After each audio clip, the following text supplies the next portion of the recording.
పరిశుద్ధ గ్రంథం నుంచి సామెతల గ్రంథము 14వ అధ్యాయము 1వ వచనం నుంచి మనం కొన్ని వాక్యాలు చదువుదాం. 1వ వచనంలో చక్కని మాట అక్కడ వ్రాయబడినది. ప్రియులారా, సమ్మడి రీడ్ చదవండి. ఏమన్నా అక్కడ రైట్ చదవండి. జ్ఞానవంతురాలు తన ఇల్లు కట్టును, మూఢురాలు తన చేతులతో తన ఇల్లు ఓడబెరుకును. చాలు చాలు, థ్యాంక్ అమ్మా, థ్యాంక్ యూ. పిల్లరా, ఇక్కడ చక్కని మాట లేఖనం నుంచి దేవుడు మన హెచ్చరిక చేస్తున్నాడు. ఎవరైతే జ్ఞానము కలిగి ఉంటారో వారు తమ ఇల్లు కట్టుదురు అని చెప్తున్నాడు ఇక్కడ. Every wise women build her house but the fool pluck it down with her hands. మూఢులు తమ చేతులతో తమ ఇల్లు ఓడ పెరుగుతారని చెప్తున్నాడు. మనము దేవుని సహాయం కొరకు ఇక్కడికి వచ్చాము పిల్లరా. అక్కడే ఇంకొక మాట మనం చూస్తున్నాం. సామెతల గ్రంథము 24వ అధ్యాయము, సామెతల గ్రంథము 24వ అధ్యాయంలో 3వ వచనంలో ఈ విధంగా వ్రాయబడినది. జ్ఞానము వలన ఇల్లు కట్టబడును, వివేచన వలన అది స్థిరపరచబడును. పిల్లరా, ఎవరైతే జ్ఞానము కలిగి ఉంటారో వారి గురించి ఈ మాట చెప్తున్నాడు. వారిని దేవుడు ఒక హెచ్చరిక చేస్తున్నాడు. జ్ఞానము వలన ఇల్లు కట్టబడుతుందని లేఖనము ద్వారా దేవుడు మన హెచ్చరిక చేస్తున్నాడు. వివేచన ద్వారా అంటున్నాడు. There are two kinds of words.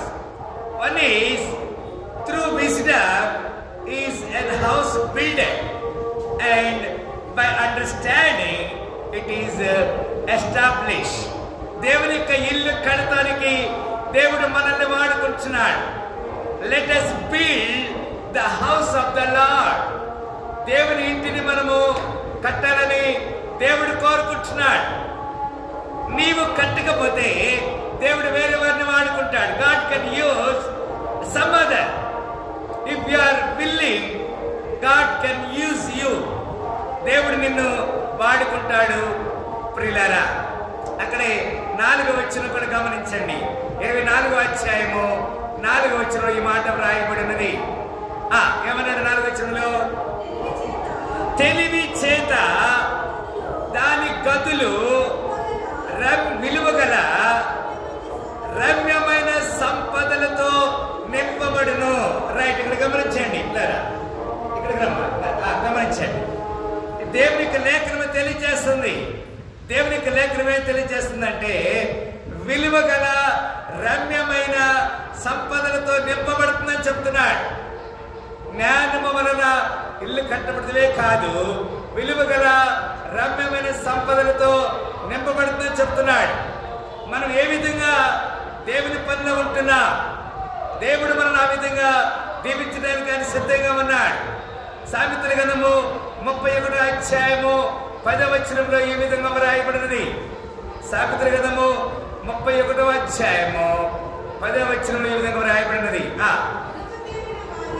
గుణవతి అయిన భార్య దొరుకుట అరుదు, అట్టిది ముత్యము కంటే అమూల్యమైనది. There was a wonderful woman, virtuous woman. దేవుడు ఇక్కడ మనకు ఒక అవకాశం ఇస్తున్నాడు. ఆమె పెరిమిటి ఆమె ఎందు నమ్మిక ఉంచెను, అతని లాభ ప్రాప్తికి వెలితి కలగదు. ఆమె తాను బ్రతుకు దినములన్నీ ఏం చేస్తుందండి? మేలు చేస్తుంది. She will be giving good to her husband. ఇది దేవుని యొక్క విషయాన్ని జ్ఞాపకం చేసుకోవాలి. అంత మాత్రమే కాదు, ఆమె గొర్రె బొచ్చును, ఆమె శనారయ్య వెదుకును, తన చేతులైన వాటితో పని చేయను. వర్తకము ఓడను దూరం నుండి ఆహారము తెచ్చినట్లు ఆమె దూరం నుండి ఆహారము తెచ్చును. 15వ వచనంలో ఏమన్నాడు? ఆమె చీకటి చదమ్మా. ఆమె చీకటితోనే లేచి ఆమె ఇంటి వారికి భోజనం సిద్ధపరచును, తన పనికత్తెలకు భర్తము ఏర్పరచును. ఆమె పొలమును చూసి దాన్ని తీసుకొనును, తాను కూడబెట్టిన ద్రవ్యము పెట్టి ద్రాక్ష తోట ఒకటి నాటించును. ఆమె చేత నడుము బలపరుచుకొని చేతులతో బలముగా పనిచేయనంటాడు. 18 వచ్చిన చదువుతున్నా, చదరా. తన వ్యాపార లాభము అనుభవచ్చే తెలుసుకొనును. రాత్రి వేళ ఆమె దీపము ఆరిపోదు. ఆమె పంటను చేత పట్టుకొనును. తన వేళతో కుదురు పట్టుకొనును. కదురు అడుగును. దీనులకు తన చెయ్యి చాపును. దరిద్రులకు తన చేతులు చాపును. 21 వచ్చిన తన ఇంటి వారికి చలి తగునని భయపడదు. ఆమె ఇంటి వారందరూ రక్త వర్ణ వస్త్రము ధరించువారు. ఆమె పరుపులను సిద్ధపరచుకొనును. ఆమె బట్టలు సన్నని నార బట్టలు, రక్తవర్ణపు వస్త్రములు. 23 వచ్చిన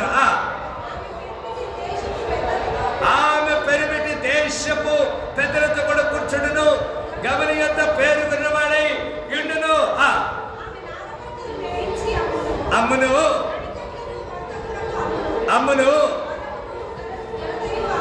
బాలమును ఘనత ఆమెకి వస్త్రముగా. ఆమె రాబో దినముల విషయమై నిర్భయముగా ఉండును.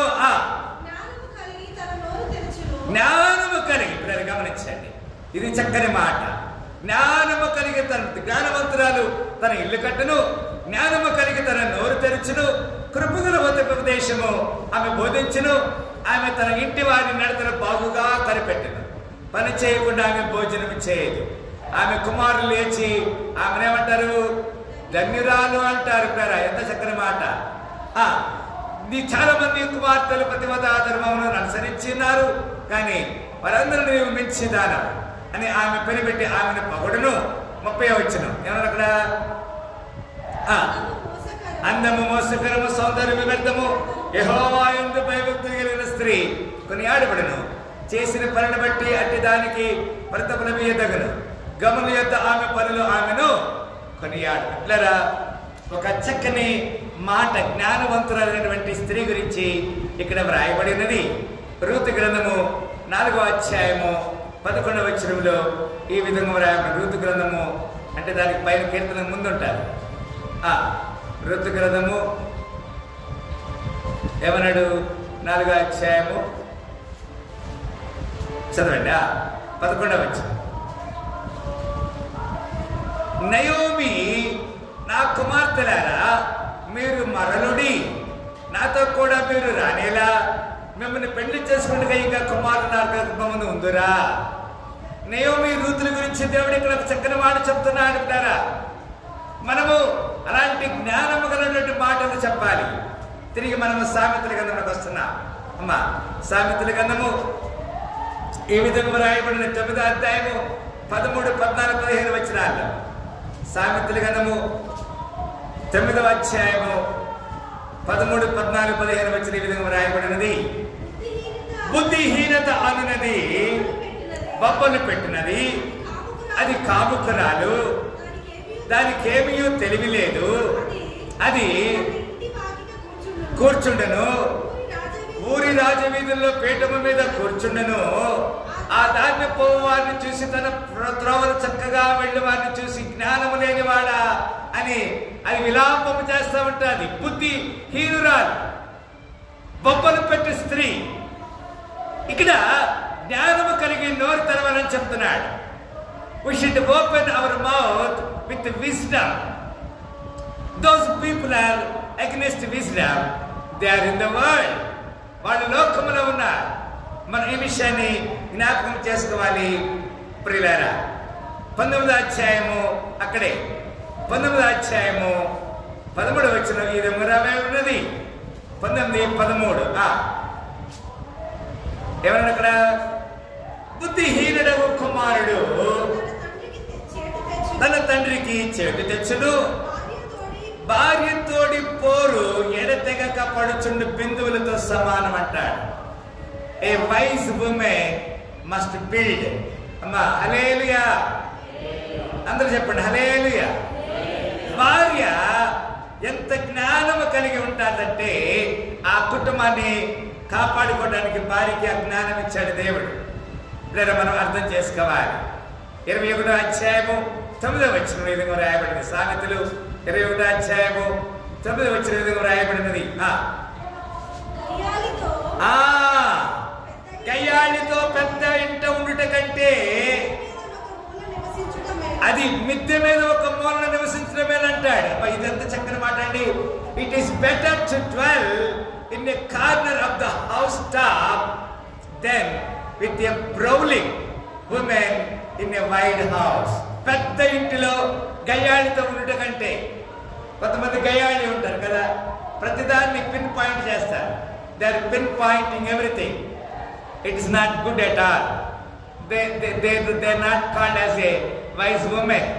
వారు జ్ఞానవంతురాలని పిలువబడరు. బట్ ఇక్కడ దేవునికి లేఖనం చెబుతుంది పిల్లరా, ఒక మిద్దె మీద ఒక మూలం నివసించడం మేలని చెబుతున్నాడు. మన విషయాన్ని జ్ఞాపకం చేసుకోవాలి. అంత మాత్రమే కాదు, 21వ అధ్యాయంలోనే 19వ వచనం కూడా ఒక మాట చూస్తున్నా. 21వ అధ్యాయము 19వ వచనంలో ఎవరన్నా అక్కడ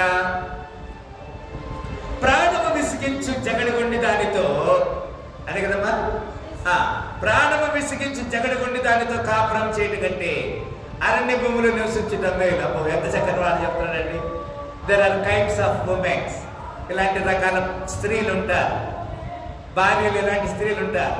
కొంతమంది జగడగొండిగా ఉంటారు, కొంతమంది మరి గయ్యాళిగా ఉంటారు, కొంతమంది మరి భార్యతోటి పోరు అంటాడు కదా, ఎప్పుడు పోరు పెట్టుకుంటా ఉంటారు. So this kinds of women's cannot be prosper in the presence of the lord. దేవుని దగ్గర మనము యథార్థంగా ఉండడానికి దేవుడు మనకు ఒక అవకాశం ఇస్తున్నాడు. 1వ రాజులు 16వ అధ్యాయము 31వ వచనం. 1 Kings chapter 16 verse 1వ రాజులు 16వ అధ్యాయము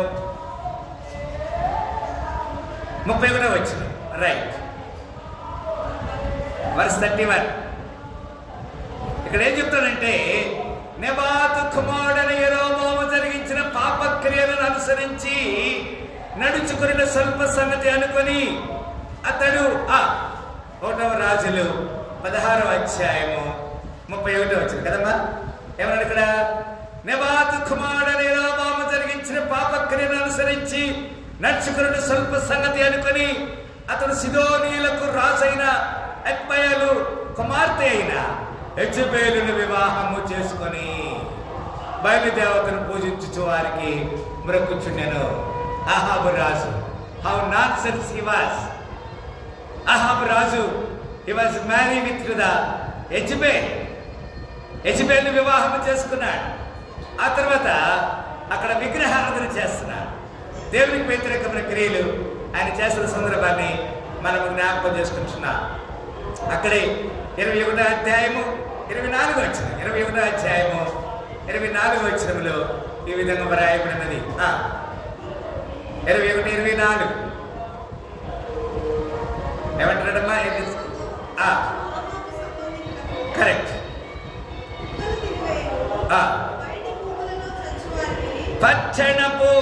పట్టణమందు చచ్చు అహాబు సంబంధికులను కుక్కలు తినివేయును, బయట భూములలో చచ్చు వారిని ఆకాశ పక్ష తినివేయనని చెప్పాడు. తన భార్య అయిన యెజెబెలు ప్రేరణ చేత యెహోవా దృష్టికి కీడు చేయ తన్ను తాను అప్పగించుకుని అహాబు వంటి వాడు ఎవడును లేడు. The women who was wife of this Jezebel, king Ahab wife Jezebel, వీళ్ళిద్దరి గురించి మనం చూసినట్లయితే భార్య ప్రేరణ చేత he was inspired by the wicked woman, wicked wife. He was away from the God's will. దేవుని చిత్తం నుంచి అతను తెలివిపోయాడు. ఆ తర్వాత అతను కుక్కలు అతని శరీరాన్ని మాంసాన్ని కుక్కలు పీక్కొని తిన్నాయి. అతని రక్తాన్ని కుక్కలు వచ్చి నాకినాయి. ఎందుకంటే ఏలియా విషయమై మరి ఆ యొక్క మరి తన యొక్క ద్రాక్ష తోట విషయంలో నాబోతు ద్రాక్ష తోటను స్వాధీనం చేసుకున్నాడు యెజెబెల్. అహాబు రాజు అక్కడ ఆయన్ని రాళ్ళతో కొట్టి చంపారు నాబోతుని. అదే శాపము అహాబు రాజుకు వచ్చింది, యెజెబెలుకు వచ్చింది. జ్ఞానవంతురాలుగా ఇల్లు కట్టుకునే వారిగా ఉండాలని ప్రభు పట్ల నేను తెలియజేస్తున్నా. ఇంకొక 2 మాటలు చెప్పి నేను ముగిస్తాను. అక్కడే 1వ రాజులు 2వ రాజులు 11వ అధ్యాయము 1వ వచనం. 2వ రాజులు 11వ అధ్యాయము 1వ వచనం. అక్కడ ఏమంటాడు? అహజ్యా తల్లి అయిన అతల్యా తన కుమారుడు మృతి పొందినని తెలుసుకుని లేచి రాజకుమారులందరినీ నాశనం చేశారు. This is the kind of wicked women Athaliah. అహజ్యా తల్లి అయినటువంటి అతల్యా గురించి చెప్తున్నాడు. We should be very much frank in the sight of the Lord. దేవుని దగ్గర ఎంత యథార్థంగా ఉండాలని దేవునికి లేఖనం తెలియజేస్తుంది. చూడండి, ఇంకా 2 మాటలు చెప్పిన మిగిస్తాను. నిర్గమకాండము 35వ వచనం. నిర్గమకాండము 35వ వచనము 25వ వచనం. 35-25 ఏమన్నాడు?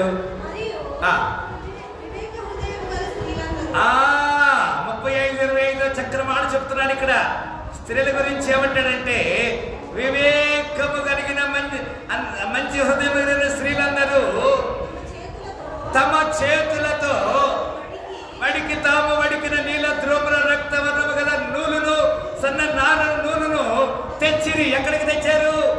దేవుని ఇంట్లోకి తెచ్చారు. The brought into the house of the lord. సన్నని వాళ్ళందరూ ఏమన్నారంటే వివేక హృదయం గల స్త్రీలు. లాస్ట్ అండ్ ఫైనల్ 1 శామ్యూయల్ 1వ సమూయేలు 25. 1 శామ్యూయల్ 25వ అధ్యాయం. లాస్ట్ అండ్ ఫైనల్ 1 శామ్యూయల్ 25 25వ అధ్యాయం. 1 శామ్యూయల్ 25 verse 3 3వ వచనం. అతని పేరు నాబాలు, అతని భార్య పేరు అబీగయీల్. ఆ స్త్రీ సుబుద్ధి గలదై. ఈ స్త్రీ గురించి ఏం చెప్పాడు? సుబుద్ధి అంటే మంచి బుద్ధి గలది, రూపసి అయి ఉండే. అయితే శరీరం బట్టి చూడగా నాబాలు మోటివాడును దుర్మార్గుడై ఉండే. అతని కాలేబు సంతతి వాడు. మొరటతనము మంచిది కాదు, వికెడ్నెస్ దుష్టత్వం మంచిది కాదు. సుకుమారముగా సుబుద్ధి కలిగి ఉండాలి. లాస్ట్ అండ్ ఫైనల్ 7:11 అక్కడ 7వ అధ్యాయము 2 శామ్యూయల్ 7:11 7:11 7వ అధ్యాయము. కరెక్టేనా? 2వ సమూయేలు కరెక్ట్. నిజం కరెక్ట్ అమ్మా, నన్ను తీసుకున్నా, నేను తీసుకున్నా. 2వ సమూయేలు 7వ అధ్యాయము 11వ వచనం. నీ శత్రువుల మీద నీకు జయమిచ్చి నిన్ను నెమ్మది కలుగ చేసి ఉన్నాను, మరియు యెహోవానగు నేను నీకు తెలియచేయమనగా నీకు సంతానం కలుగ చేస్తాను. ఆమె చెప్పండి హల్లెలూయా. మంచి గుణము కలిగినటువంటి వారు శారాకి దేవుడు పిల్లల్నిచ్చాడు. ఇక్కడ కూడా చక్కని మాట చెప్తున్నాడు, నీకు నేను సంతానాన్ని ఇస్తాను. ఈ ఉదయకాల సమయంలో మరి మొట్టమొదటి వచ్చిన చదివాము, జ్ఞానవంతురాలు తన ఇల్లు కట్టును. సామెతలు 14:1. ఇక్కడ ఉన్నటువంటి ప్రతి స్త్రీలు జ్ఞానం కలిగి మన ఇల్లు కట్టుకుందాం. అలాంటి కృప దేవుడు మన నిండాలుగా దీవించి ఆశీర్వదించునుగాక. మీరు అందరూ తల ఉంచినట్టయితే ప్రార్థన చేస్తాం. స్తోత్రములు ప్రేమగల తండ్రి, చక్కని లేఖనం ద్వారా మీరు మమ్మల్ని హెచ్చరిక చేశారు. అనేక రెఫరెన్స్ ద్వారా మమ్మల్ని హెచ్చరిక చేశారు. మూఢులు అయ్యా, మరి వికృతమైనటువంటి వారు, చెడిపోయినటువంటి వారు, గర్విష్ఠులు అయ్యా, మరి తమను తాము హెచ్చించుకునే స్త్రీలు ఉన్నారు. అలాంటి వారిని తృణీకరించి జ్ఞానవంతులకి మీరు మీ రాజ్యాన్ని ఇస్తారు.